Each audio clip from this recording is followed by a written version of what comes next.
preletor nessa manhã, o reverendo Dr. Mauro Meister. E crianças, eu quero dar uma dica para você, porque outro dia eu soube que uma criancinha, quando veio um pastor convidado, olhou para ele e falou assim: não é pastor.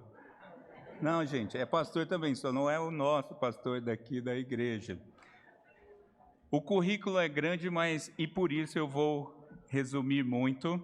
Ele é pastor na Igreja Presbiteriana de Barra Funda, professor de... Eu coloquei algumas, porque eu sei que ele é muito reservado, mas são muitas matérias que ele dá aula lá no Centro Presbiteriano de Pós-Graduação Andrew Jumper, lá em São Paulo.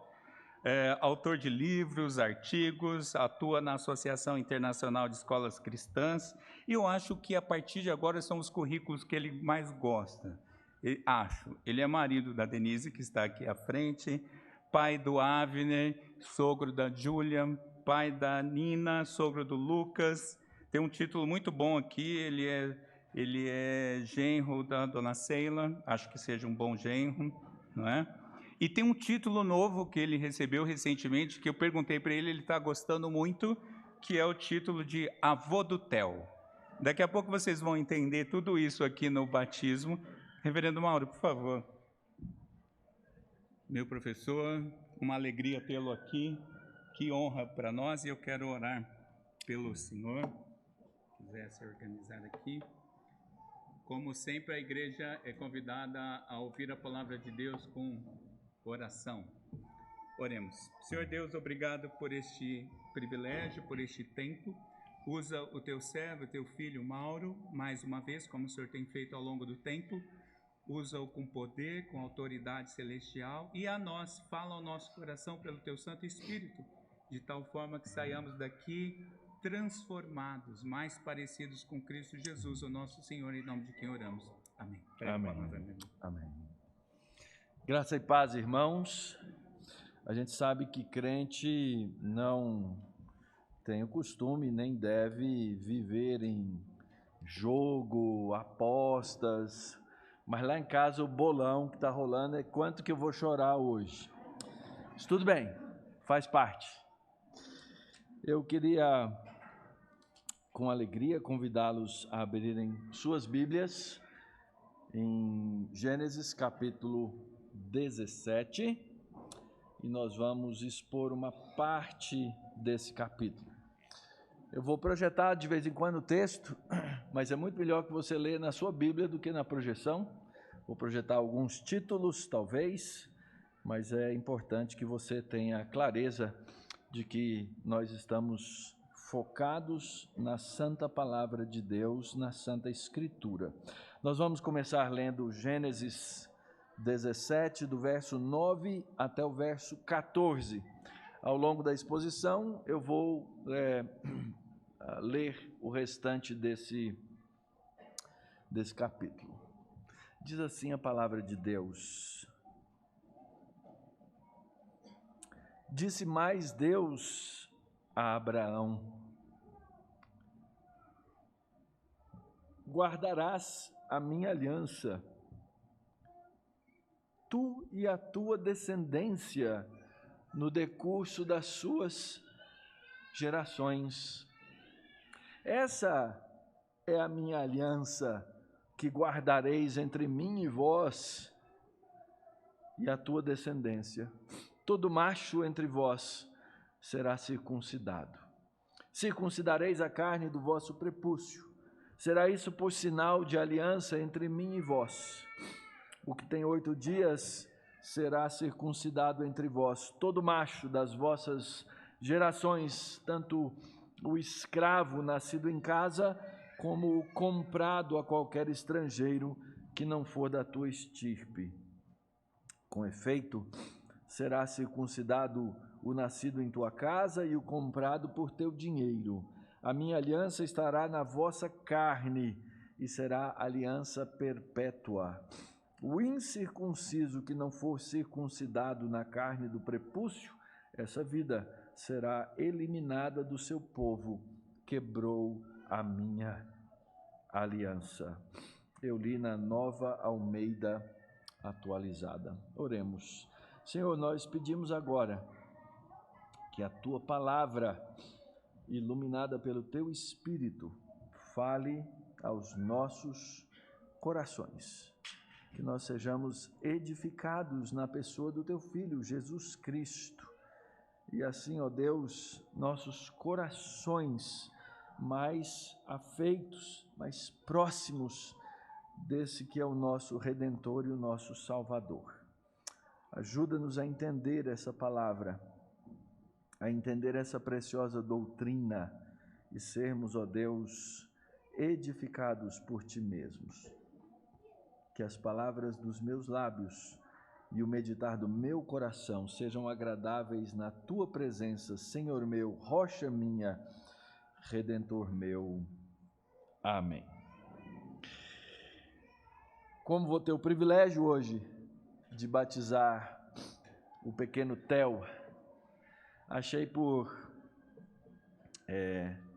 bom termo poder pregar sobre esse tema, o batismo de crianças. Por que nós batizamos os nossos filhos?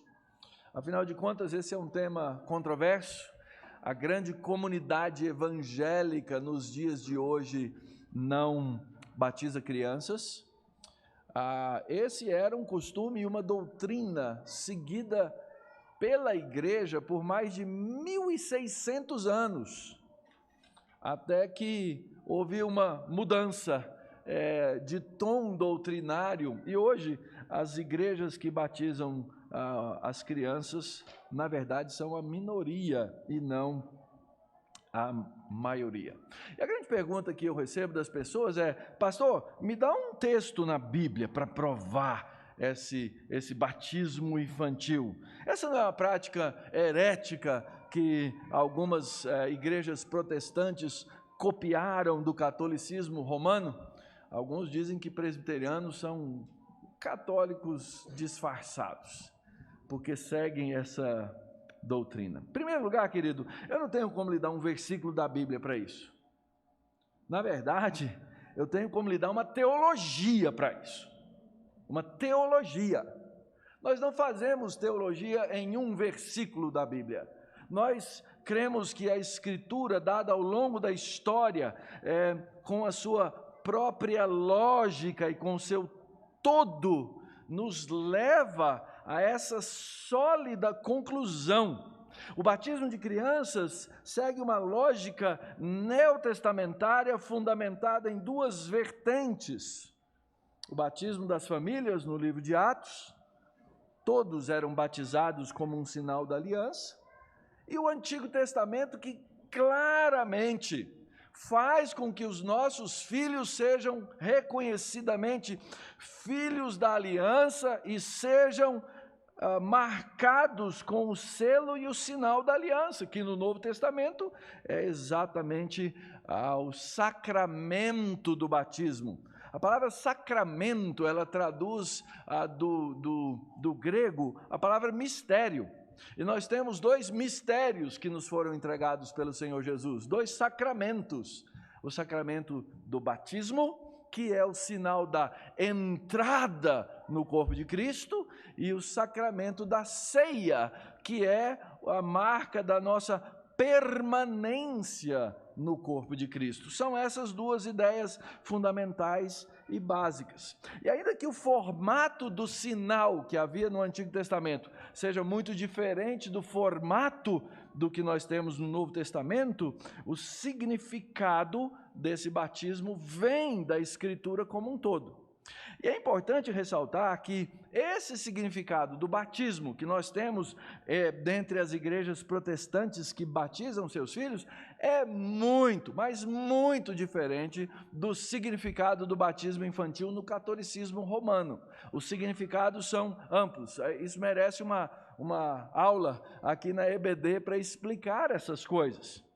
E então, ainda que nós sejamos uma minoria que pratica o batismo infantil, nós vamos morrer insistindo nisso, porque faz parte da nossa teologia, e eu quero demonstrar isso ao longo dessa exposição. A história que nós acabamos de ler, tanto na liturgia, em Gênesis 17, quanto agora no início dessa exposição, faz parte da grande história da Bíblia.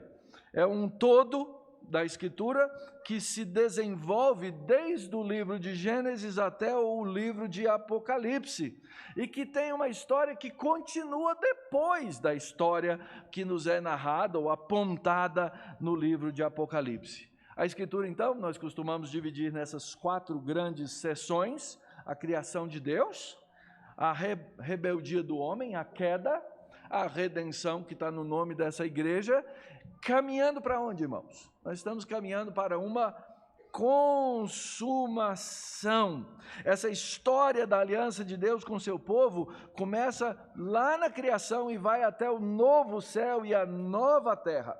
A história de Abraão está intrincada, está tecida no meio dessa história, nos levando a compreender a redenção que nós recebemos com plenitude na pessoa de Jesus Cristo.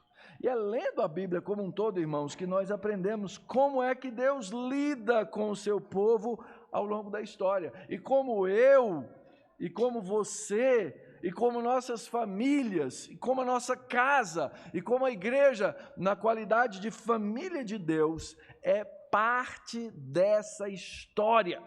Isso é tão importante, irmãos. A história da redenção, ela não terminou. Como assim, pastor? Jesus não fez uma obra completa, finalizada? Fez. A obra de Cristo é absolutamente completa. Mas você, nesse século, ou no século passado, alguns de vocês, foram chamados a essa redenção. Foram convertidos no seu coração a essa fé evangélica, bíblica. E quando vocês foram convertidos, a história da redenção continuou. Hoje, nós aqui nos levantando, cantando, orando, ouvindo a Bíblia, testemunhando do Evangelho, nós estamos vivendo essa história da redenção até que Jesus nos chame ou que Ele volte. A história de Abraão, irmãos, está no meio dessa história. Nós lemos no capítulo 12 que Deus chamou Abraão para ser bênção para quem? Para a família dele? Não. Deus chamou Abraão para ser bênção para todas as famílias da terra. Em algum lugar, essa promessa de Abraão se encerrou? Em lugar nenhum, irmãos. Deus chamou Abraão para que ele fosse abençoador das famílias da terra. Como é que a bênção a todas as famílias da terra que provém desde Abraão chegou até nós? Por meio da descendência de Abraão, tanto da descendência física, da semente de Abraão, que gerou seus filhos, que gerou Judá, que gerou Davi, e da casa de Davi veio o grande rei, que é o nosso Redentor, o Senhor Jesus Cristo.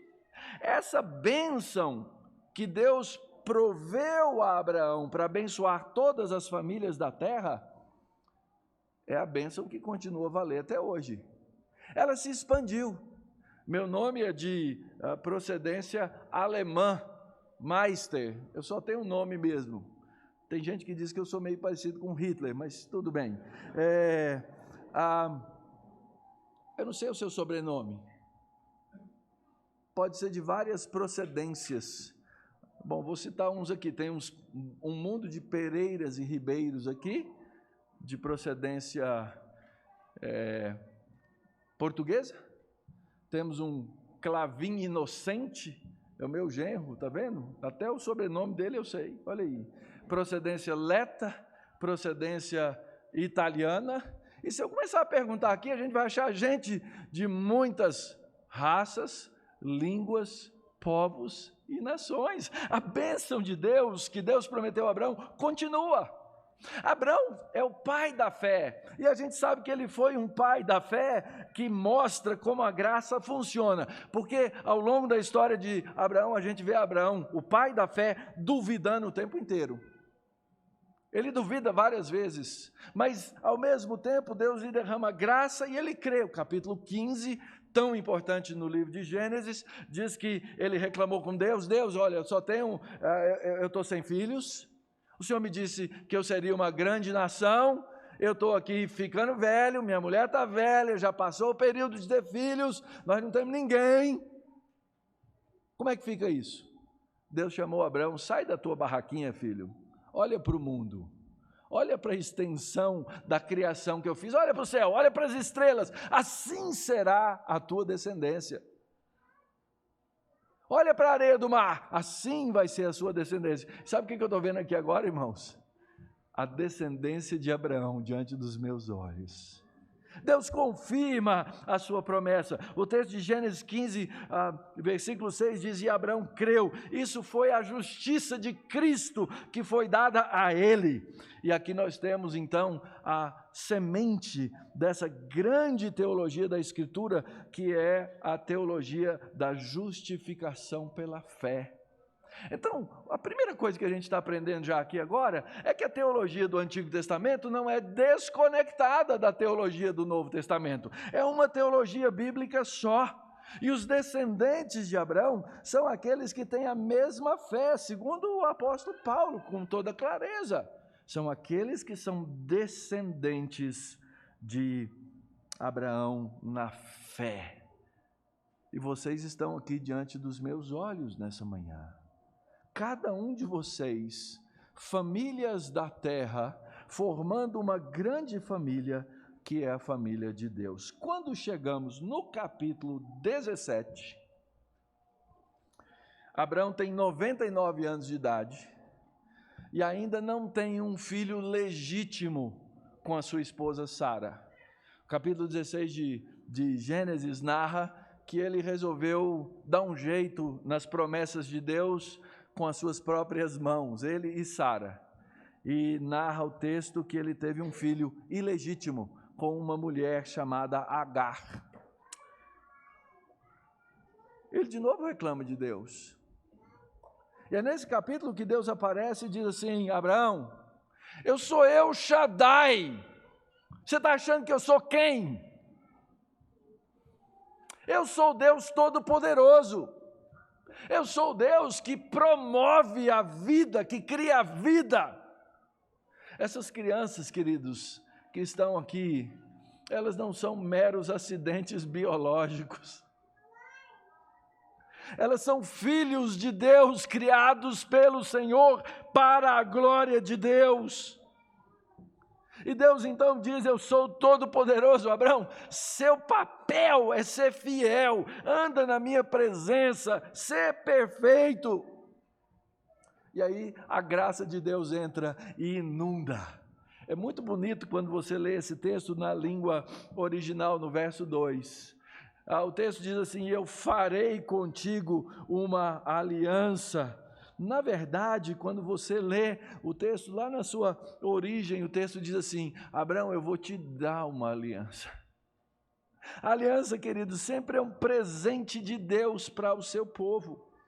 E o texto diz que Abraão então se prostra com o rosto em terra. Nosso papel, querido, sempre é de responder àquilo que Deus diz, aquilo que Deus fala, aquilo que Deus é, aquilo que Deus promete. Então Abraão se derrete na presença de Deus. Deus confirma a presença, versos 4 e 5 do capítulo 12. Você vai ser, sim, Abraão, pai de numerosas nações. Aquela promessa que Deus fez lá em Gênesis capítulo 1.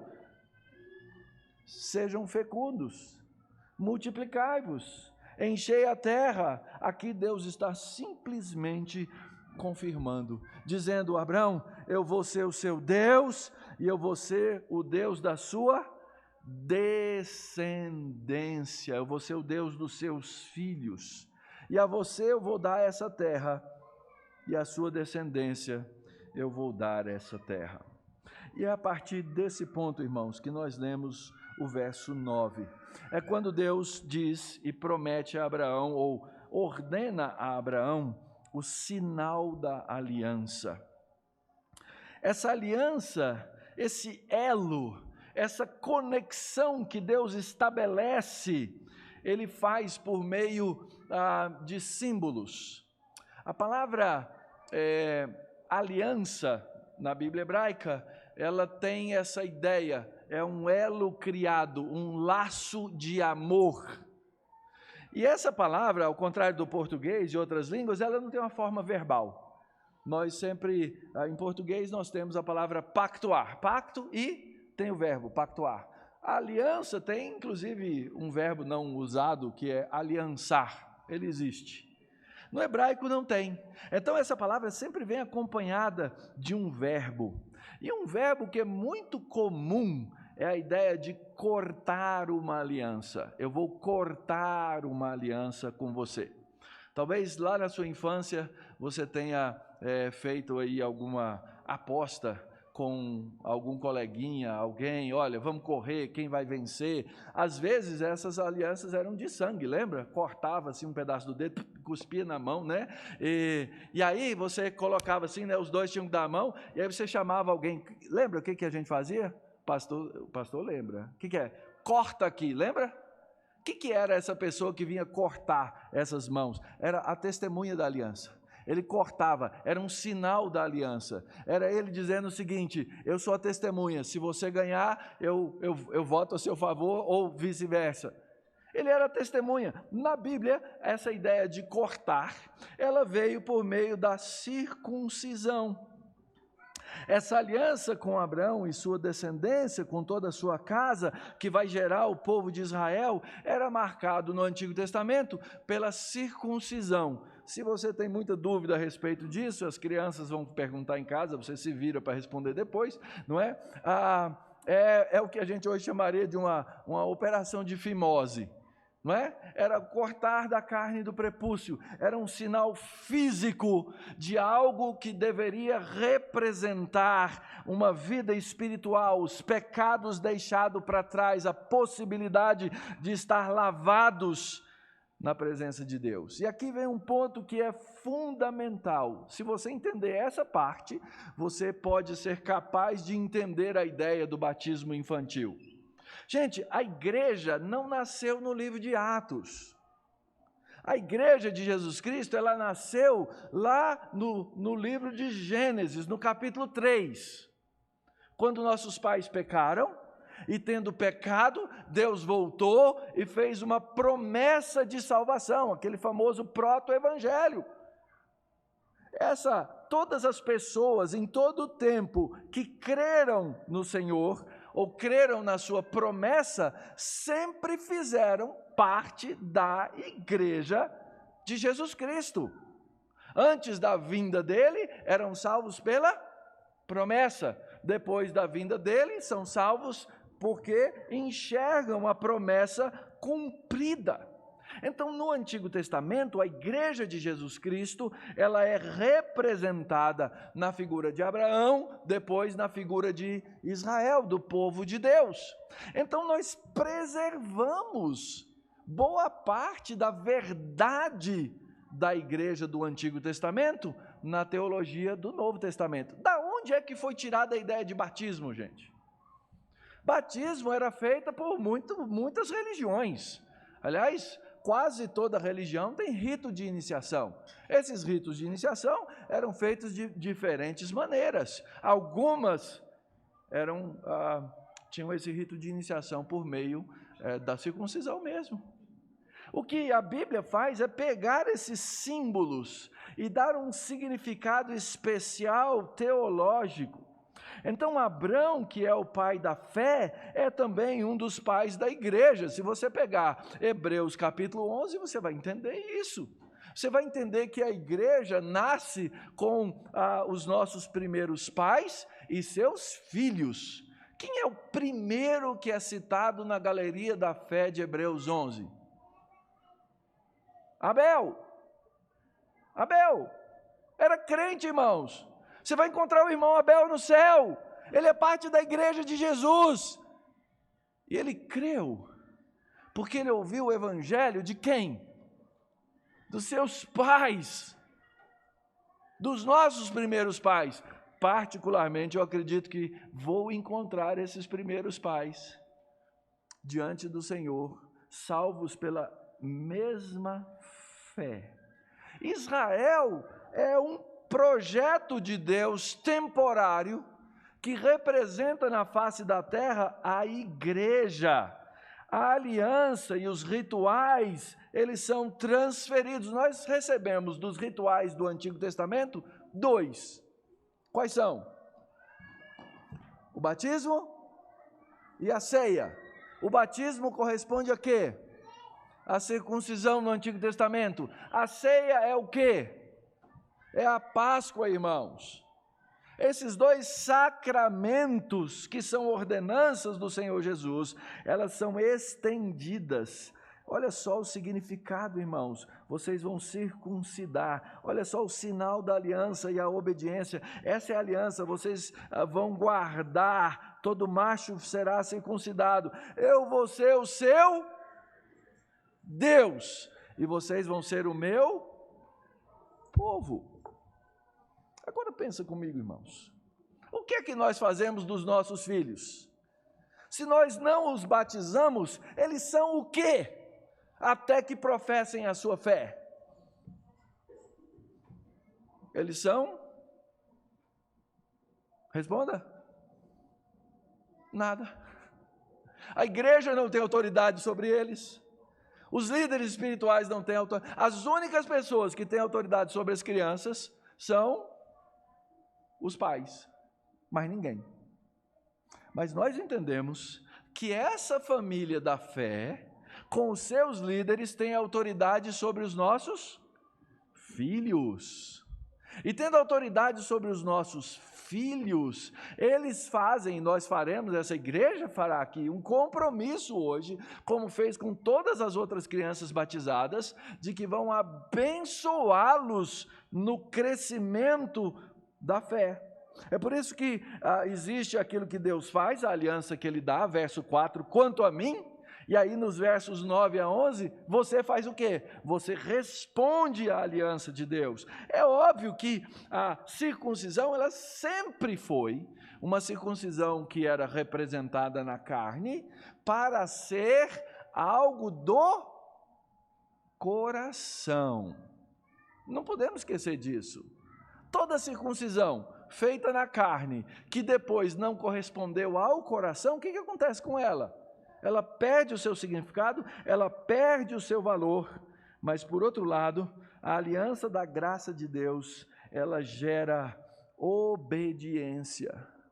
E nós entendemos isso na Escritura, nós entendemos isso na teologia da Escritura, e nós praticamos isso sobre a vida dos nossos filhos. Nossos filhos te pertencem. Nossos filhos são herança de Deus. Nossos filhos são família da fé. Nossos filhos são sim aqueles que Deus nos chamou para educar, para ensinar, para abençoar, para amar e para amar Jesus Cristo desde essa tenra infância. Ele vai perguntar depois, né, por que ele grita tanto? Crianças fazem isso quando eu prego. Ele tá assim, ó.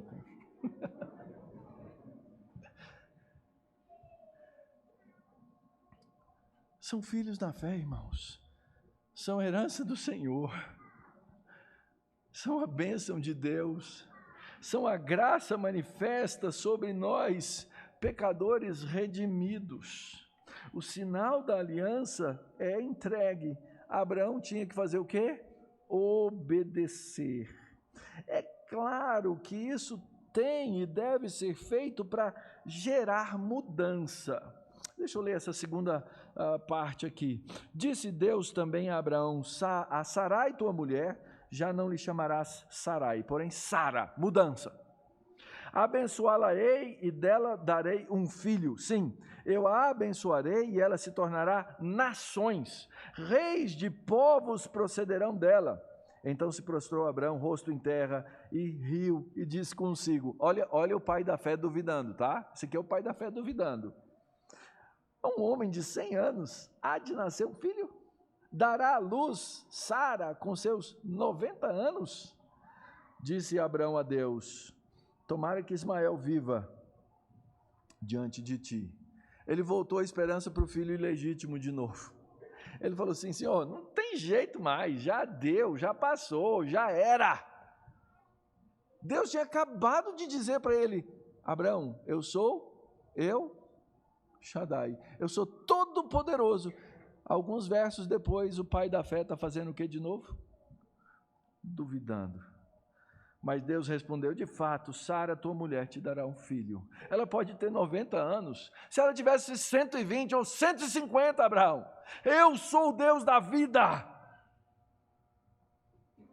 E você vai chamar esse filho de Isaque.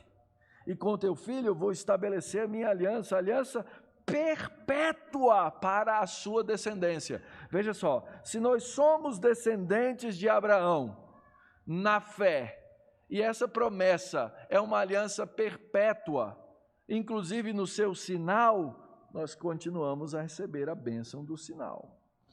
Quanto a Ismael, eu te ouvi. Abençoá-lo-ei, falo-ei fecundo, multiplicarei extraordinariamente, gerará 12 príncipes, e dele farei uma grande nação. Mal sabia Abraão o problema que viria pela frente com a descendência de Isaque.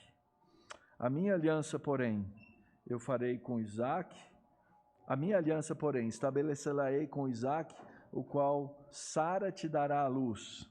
O problema que viria com Ismael, né?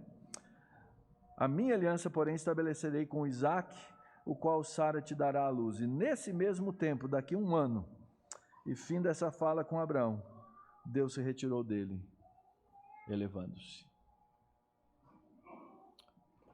Aliança, irmãos, ela é dada para trazer mudança. Deus fez uma aliança com o seu povo, com a sua igreja. Eu sou parte dessa igreja e Deus vem burilando a minha vida desde o dia que Ele me fez entrar nesse corpo e nessa família.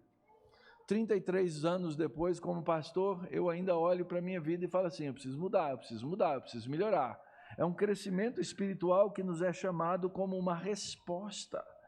Mas Deus, tendo agora confirmado a sua aliança junto a Abraão e Sara, Ele diz que essa aliança traria mudança. Inclusive nessa dúvida permanente, parece, do pai da fé, que só vai ser alterada lá na frente, quando Deus demanda, ilogicamente na nossa lógica humana, que o único filho sobre o qual Deus fez a promessa seja o quê? Sacrificado. E quando Abraão leva aquele filho para ser sacrificado, lembra qual foi a resposta de Deus? Agora eu sei que você crê. A nossa vida cristã, irmãos, é assim. É uma vida de testes. Eu sou pastor, já falei, há 33 anos. Quando é que a minha vocação vai estar confirmada? A minha vocação vai estar confirmada no dia que eu subir para me encontrar com Jesus. Até lá eu estou debaixo de teste. A nossa vida é assim. Aliança, irmãos, é para trazer mudança sobre a vida do povo de Deus no conhecimento desse Senhor. E a última seção do texto, a aliança gera obediência. Verso 23 diz assim: tomou, pois, Abraão a seu filho Ismael. Lembra? Ismael era o filho ilegítimo. Tomou a todos os escravos nascidos em sua casa e a todos os comprados por seu dinheiro, todo macho dentro de sua casa, ele circuncidou a carne do prepúcio de cada um naquele mesmo dia, como Deus lhe ordenara. Tinha Abraão 99 anos de idade quando foi circuncidado na carne do seu prepúcio. Ismael, seu filho, era de 13 anos quando foi circuncidado na carne do seu prepúcio. Abraão e seu filho Ismael foram circuncidados no mesmo dia, e também foram circuncidados todos os homens de sua casa, tanto os escravos nascidos nela, como os comprados por dinheiro ao estrangeiro. O que o texto narra, meus irmãos, é uma obediência incondicional. Todos de todas as idades foram marcados pelo sinal da aliança, a circuncisão. Todo macho, até mesmo Ismael, que vai se tornar um filho excluído. Alguém que recebeu uma bênção de Deus, mas que negou a bênção. Mas o fato é que todos eles deveriam ter o mesmo sinal e receber o mesmo tratamento, inclusive os escravos na casa de Abraão. E aqui o ponto é muito simples, irmãos. O sinal sempre foi para todos. Adultos e crianças. A mesma coisa no Novo Testamento. Quando você vê lá os batismos neotestamentários, foi batizado quem? O carcereiro e quem? Toda a sua casa. Você não vê lá um exemplo de conversão individual de cada um. Era o chefe, era o cabeça da casa, representava os demais. Sempre foi assim. Sempre foi assim. O sinal da aliança serve para todos, indistintamente, até que o indivíduo, seja ele macho ou fêmea, negue a fé. Então, a nossa lógica contemporânea qual é? Não, eu não vou batizar uma criança porque eu não sei se ela crê. E é fato, nós não sabemos. Hoje nós vamos batizar o Theo, baseados na fé que os pais têm, de que essa aliança é para quem? Para o Avner, a Júlia e o pequeno Theo. E o que vai acontecer? Eles vão cuidar, vocês vão cuidar, porque esse é o compromisso dessa igreja, e eu sou o avô, eu sou sério nesse negócio, eu vou ficar de olho em vocês, para que o Theo seja nutrido em todas as coisas da fé, na palavra, na oração, no cuidado, no conselho, no amor, porque é isso que a família da fé faz.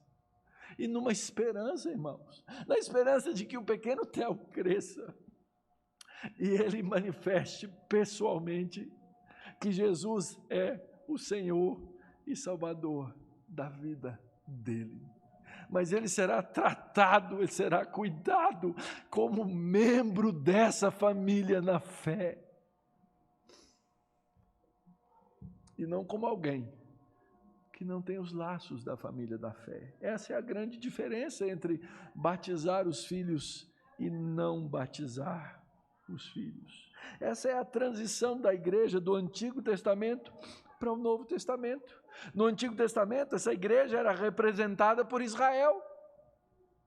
Agora não mais. As promessas foram cumpridas. O sinal da fé foi dado. O rei Jesus procedeu de Abraão. E o sinal da aliança, que no Antigo era circuncisão, no Novo Testamento torna-se o batismo, que no Antigo Testamento era relegado somente aos meninos, mas agora é a todos. Tudo, gente, que existe na antiga aliança, na nova aliança, nunca é menos, sempre é mais. Sempre é mais. Então a aliança se expande, ela deixa de ser nacional, ela deixa de ser étnica. Esse Israel que negou o testemunho, não é isso? O evangelho é tão claro, ele veio para os que eram seus e os seus o rejeitaram. Então agora é o povo de Deus como um todo nessa igreja que se torna universal e não mais nacional. São batizados. Eu não vou ter tempo aqui para falar sobre a forma do batismo. Eu só tenho a dizer uma coisa para vocês. A ideia de que batismo é exclusivamente uma imersão, irmãos, não existe qualquer base bíblica real para isso. Não existe. Não existe. Mas a gente pode conversar sobre isso depois. Nós não temos nenhum problema com batismo por imersão, diga-se de passagem. Nós recebemos na nossa membresia quem foi batizado, porque a gente reconhece isso como uma forma bíblica de batismo, sem absolutamente excluir aquilo que a Escritura claramente vai nos ensinar, que as coisas eram batizadas, que o povo de Israel foi batizado quando o mar se abriu, e não quando o mar caiu sobre eles. Quem foi batizado, segundo essa ideia, foram os egípcios, né?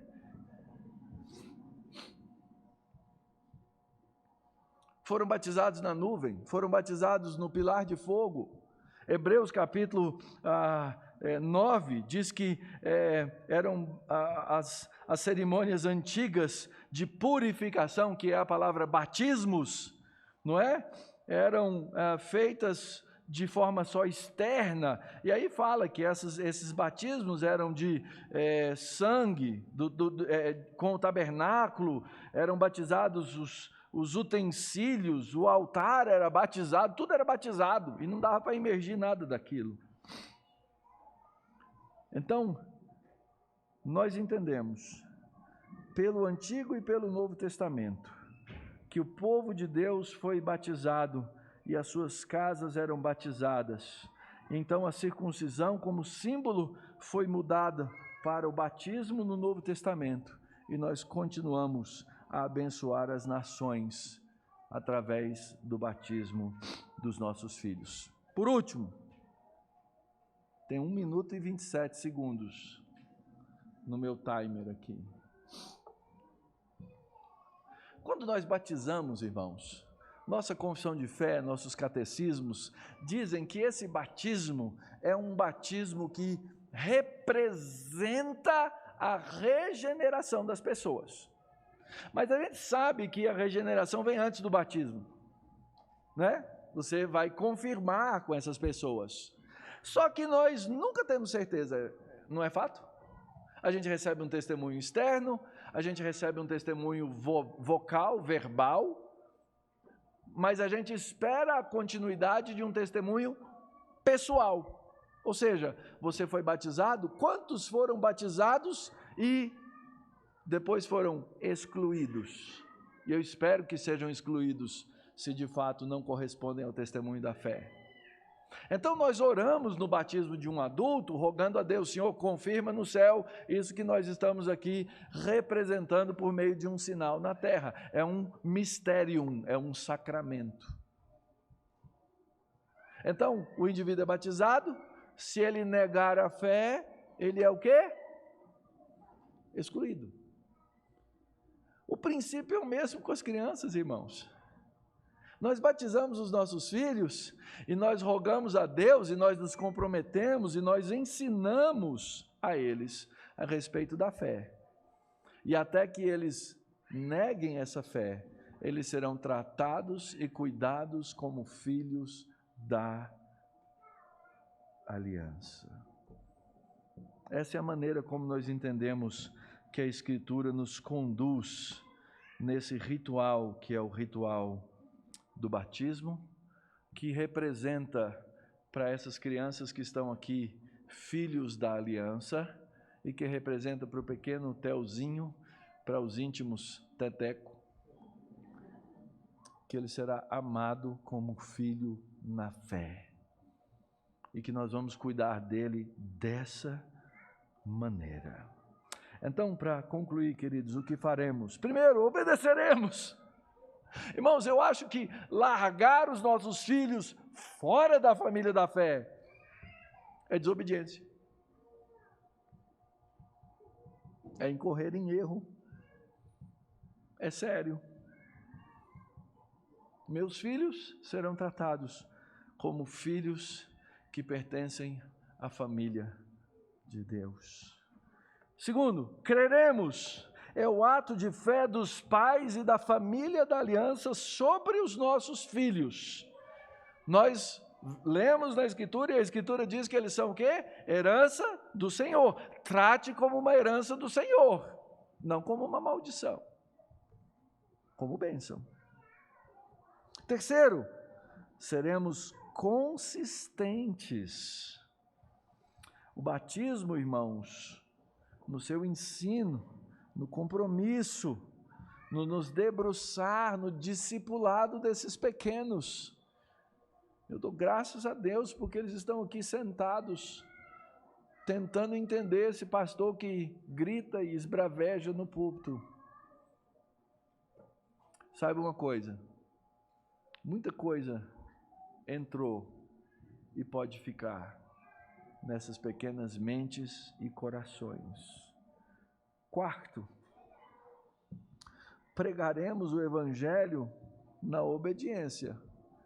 O Senhor disse, olha, toda autoridade me foi dada sobre o mundo, sobre a terra. Então vocês vão e fazem o quê? Batizam, discipulam, ensinam. Nós vamos pregar o Evangelho, irmãos. Nós queremos ver o Evangelho crescer dessas duas abençoadas maneiras.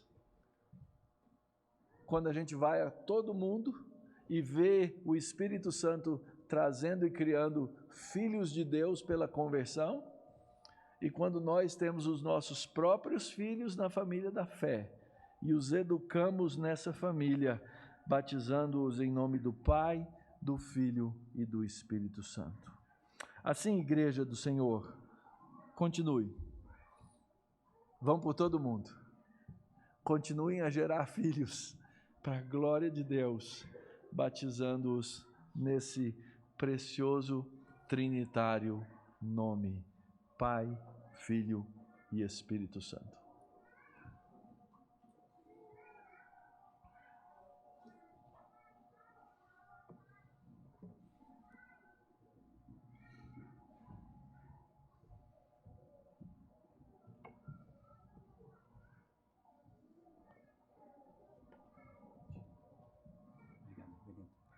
Vamos pôr em